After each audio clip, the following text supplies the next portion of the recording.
New REI nurses. Take your career to the next level with NROCS, the Nurses in REI Communication, Knowledge and Skills online certificate program from ASRM.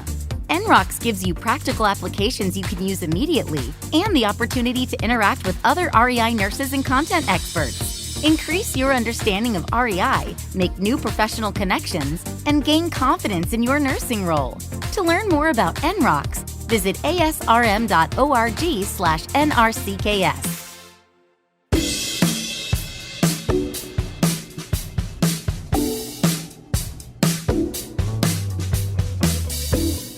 Welcome to ASRM Today, a podcast that takes a deeper dive into the current topics in reproductive medicine. I'm Jeffrey Hayes. Today on the show, we are talking about fertility preservation with Dr. Gwendolyn Quinn. Dr. Quinn is Livia Wan, MD, Endowed Chair and Professor of OBGYN, Vice Chair of Research, Professor of Population Health, Division of Medical Ethics at NYU School of Medicine. Dr. Quinn, welcome to the show. Thank you. It's nice to be here. So this is your first time, and as my tradition with my first-time guests, I was wondering if you could just tell the audience a little bit about how you became interested in reproductive medicine. So I started off being more interested in issues about prenatal care for underserved populations. And then as I got more involved in cancer research, that broadened my interest about reproductive health in terms of preserving fertility. So we're here, of course, to talk about fertility preservation. We appreciate you being able to take time to do this. Currently, what are some of the most common prognoses that would require presenting fertility preservation as an option for a patient? Well, until very recently, people would preserve fertility for medical reasons, primarily cancer, but it could be something like rheumatoid arthritis or lupus or any condition where people were going to receive gonatotoxic treatment. But more recently, people who are going through gender-affirming hormones or surgeries might also preserve fertility because some of those hormones and surgeries could also be toxic to the reproductive system. And I think even more recent than that, we have now this concept of social or elective fertility preservation. People who are freezing not for a medical reason, but because they haven't found a partner, they need to pursue a career, and they want to preserve their gametes at their most optimal time to use at a later date. So this is too what sort of ties into the most recent, a lot of arguments in the as you said, social aspect of it, of getting companies to approve, I guess, with insurance reasons for people to do egg freezing and whatnot. Is that correct? Yes. I mean, so definitely in the people who actually have a cancer diagnosis, I think that state by state, we're successful in changing some of that legislation to make sure that it's covered by insurance. But there certainly are some gray areas. There are some states that have not adopted it yet. There are people who are previvors. So this is a person who is an unaffected carrier of a hereditary cancer syndrome. So for example, they may have BRCA1 or 2. They don't have any symptoms. They know their genetic status. And they might be opting to do some prophylactic surgeries to reduce their risk in the future. And so they might also want to use fertility preservation, but they don't qualify because they don't technically have this medical condition. How common is it for people to do fertility preservation knowing they may not survive? Yeah, so there's, I think, two schools of thought. So what I also didn't mention, people are also doing fertility preservation for not necessarily any of those reasons we just discussed, but because it's part of their infertility journey. So you may have a couple and they are going to, bank embryos and they're going to do a frozen transfer, or they might do a fresh transfer and freeze some others. So technically they've also done fertility preservation. They have gametes, on ice to use, at a later date. So many people outside of a cancer diagnosis, we really don't know when our end of life will be. Certainly cancer patients worry about it a lot more frequently and have more concern than the average person who's frozen for social reasons or frozen because of infertility. But I think more and more clinics are moving towards creating consent forms that have people think about these options. I think the ethical dilemma for some clinicians is providing this information to patients with cancer, for example, with a late stage disease or a poor prognosis. So I've had clinicians say, basically this person has a less than 10% chance of survival. It feels like a sense of false hope to say to them, hey, do you want to bank your eggs or sperm? But I would argue that that really takes away patient autonomy, because the American Society for Reproductive Medicine, as American Society of Clinical Oncology, all say that all patients should be presented with this option and provided referrals if they choose. And so while it might not be something that you or I would do, we take away the autonomy of the patient to let them know that that is an option. And patients sometimes, regardless of having a poor prognosis, but just in general, want this information and they want to be the one to make the decision. So many patients, who would qualify, who have, a good prognosis, still choose not to do it, but then that's their choice. It's not a choice that the medical community has made for them by withholding information. So even if a person does make this choice, is access to this sort of treatment or care easy on the whole, or is it difficult? I would say that assisted reproductive technology is not easy for anyone, regardless of their circumstances. And even if it's covered by insurance, not everything is covered. You may still have to take time off work or, time to rest afterwards, and those might not be covered benefits. But I think more people engage in fertility preservation with the idea of their gametes being used posthumously than any of us would be aware of, because society frowns upon it. So people don't go public about it. There was a very well-described case a number of years ago of a cadet at West Point who died in a car accident, whose parents were successfully able to get a court order to posthumously retrieve his sperm. And I think they were able to do that by showing that not only was he an organ donor, but he had, written in a diary he chose to be a parent one day. So they were able to procure that sperm. But the challenge is then the next step with those sperm. So finding a clinic that is willing to engage in the process with you, to have a donor egg, to have a surrogate, to use that sperm to create a grandchild, there's no indication that that person wanted a child for their parents to raise. So I think at every step of the juncture, there's potential roadblocks that become, more enhanced depending on the further you are away from the relationship to the deceased. So a married couple, whether that's a straight couple or a gay couple, who have filled out the forms with the clinic that say, in the event of my death, my partner can have these gametes, whatever shape they are, to create a child, and I will take their name and all those types of things. That's probably the easiest. But there are people who want to gift their gametes to a sister or a brother. And that can be challenging, especially if that person lives out of state, because there's actually state laws about the transfer under the Uniform Anatomical Gift Act.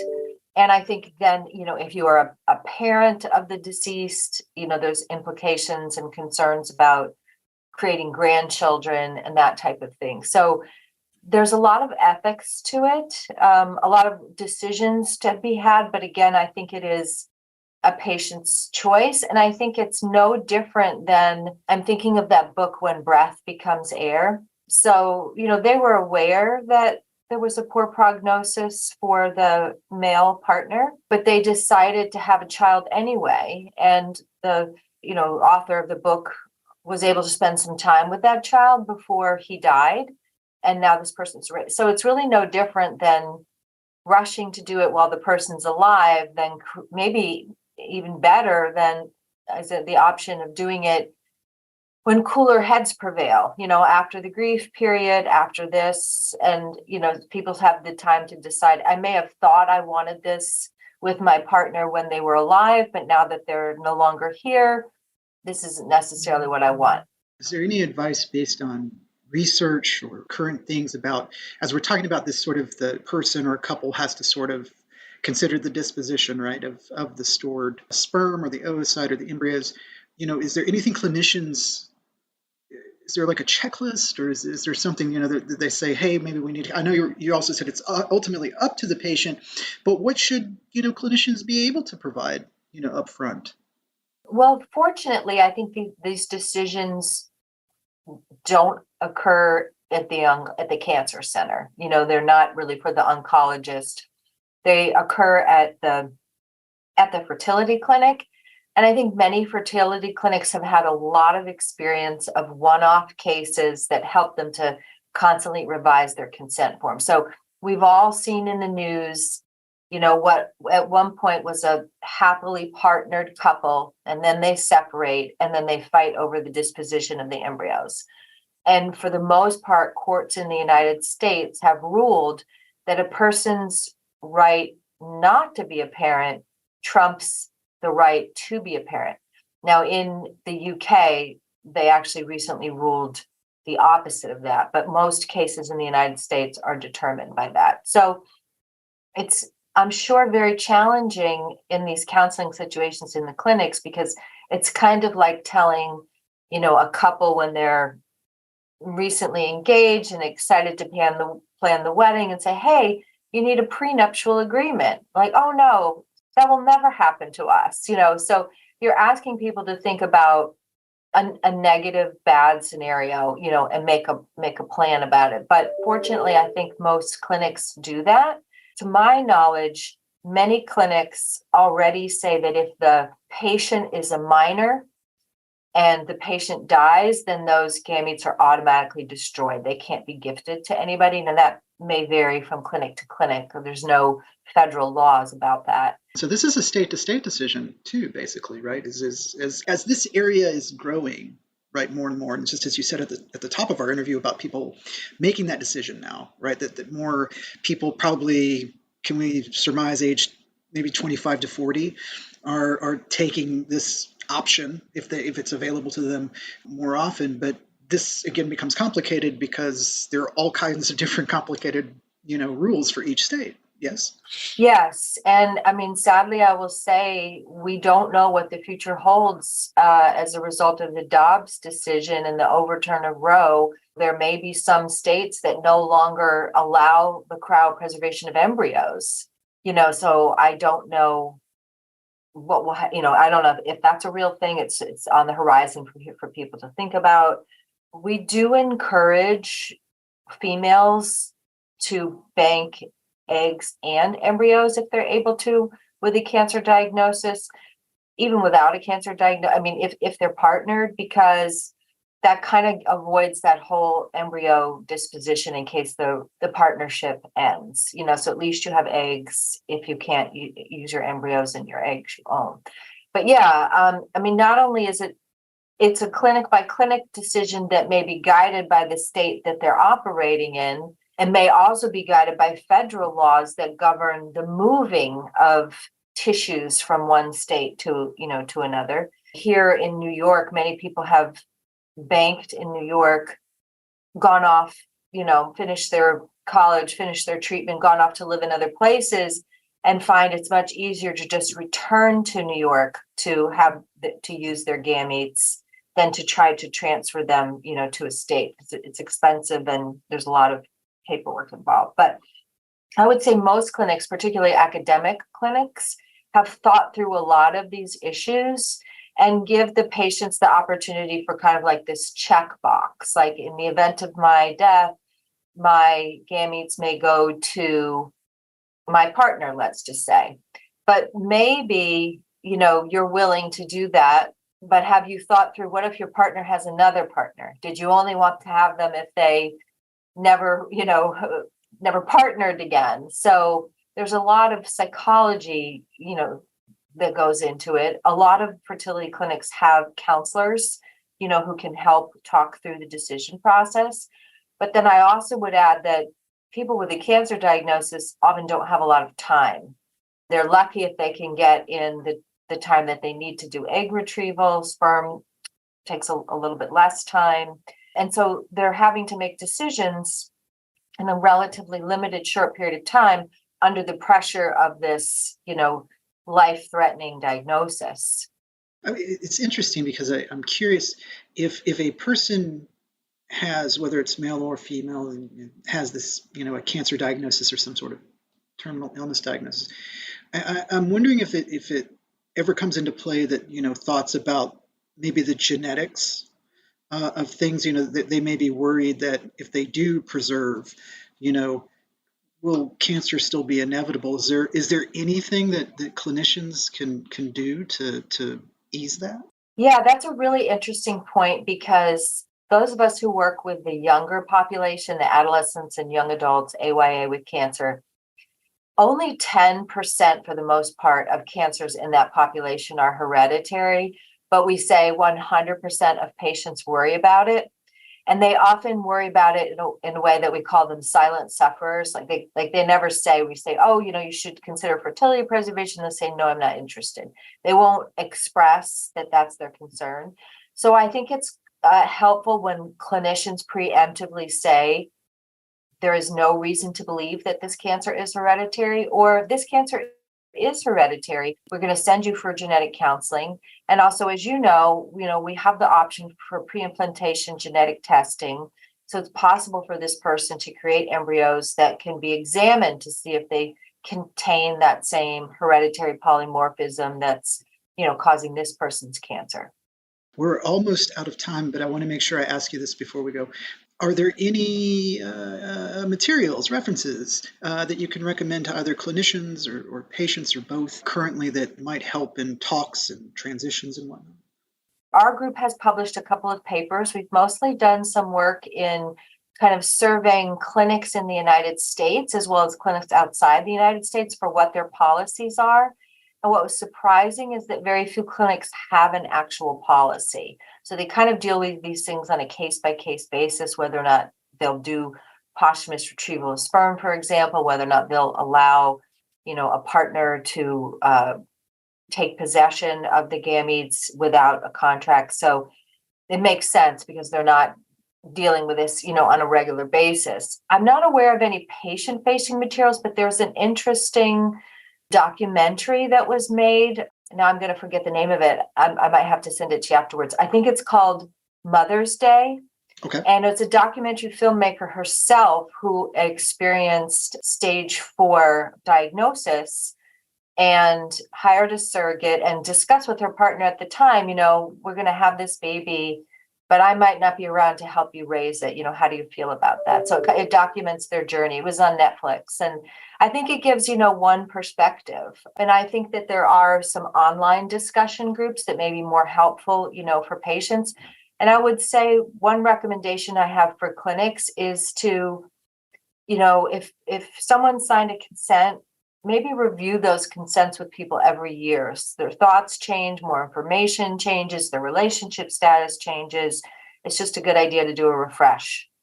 Well, it's been a pleasure, and today my guest on the show has been Dr. Gwendolyn Quinn. Dr. Quinn is Livia Wan, MD, Endowed Chair and Professor, OBGYN, Vice Chair of Research, Professor, Population Health, Division of Medical Ethics at NYU School of Medicine. Dr. Quinn, thank you so much for being able to come on the show to talk about fertility preservation. Thank you. And you can rate, subscribe, and leave feedback on the show through Apple Podcasts, Google, or wherever you get your podcasting needs. Until next time, I'm Jeffrey Hayes, and this is ASRM Today. This concludes this episode of ASRM Today. For show notes, author information, and discussions, go to asrmtoday.org. This material is copyrighted by the American Society for Reproductive Medicine and may not be reproduced or used without express consent from ASRM. ASRM Today series podcasts are supported in part by the ASRM Corporate Member Council. The information and opinions expressed in this podcast do not necessarily reflect those of ASRM and its affiliates. These are provided as a source of general information and are not a substitute for consultation with a physician.